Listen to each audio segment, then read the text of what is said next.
제주 4.3 당시에 군사 재판이 아닌 일반 재판을 받고 억울한 옥살이를 한 수용인들은 개별 소송과 특별 재심을 통해서만 재심을 청구할 수밖에 없어 그동안 부담이 컸었는데요. 오늘 법무부가 군사 재판뿐만 아니라 1,500명 이상으로 추정되는 일반 재판 수용인에 대해서도 직권 재심 청구를 확대하기로 했습니다. 김항섭 기자가 보도합니다.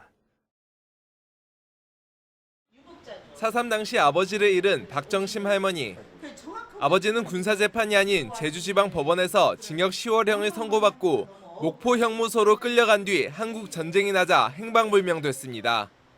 아버지의 무죄를 밝히기 위해 특별 재심을 고민했지만 일반 재판 수용인은 유족이 직접 재심을 준비해야 해 부담이 큽니다. 아버님에 대해서 아무것도 모르니까 쉽지 않죠. 그 서류에 의존해서만 할 수 있는 거니까. 이처럼 4.3 당시 일반 재판을 받고 억울하게 옥살이를 한 희생자들도 직권 재심을 청구할 수 있는 길이 열리게 됐습니다.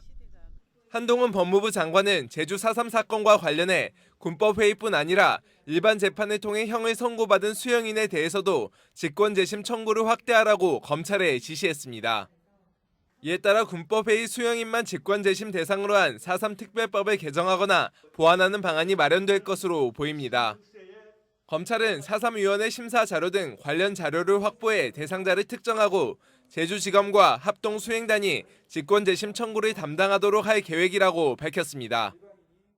일반 법원에서 재판을 받은 분들에 대해서도 명예회복과 권리부재의 필요성은 똑같다고 판단했고, 그래서 직권재심 청구를 확대하기로 한 것입니다. 그것이 정의와 형평에 부합한다고 판단하였습니다. 4.3 일반 재판 수용인은 1,500명 이상으로 추산되지만 지금까지 재심을 청구한 이들은 65명. 오영훈 지사와 4.3 단체들은 그동안 여러 가지 어려움 때문에 재심을 청구하지 못한 일반 재판 수용인들이 명예를 회복할 수 있는 길이 열리게 됐다며 법무부의 결정을 환영했습니다.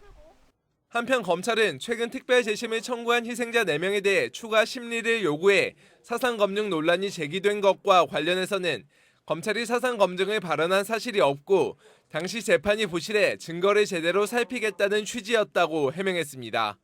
MBC 뉴스 김항섭입니다.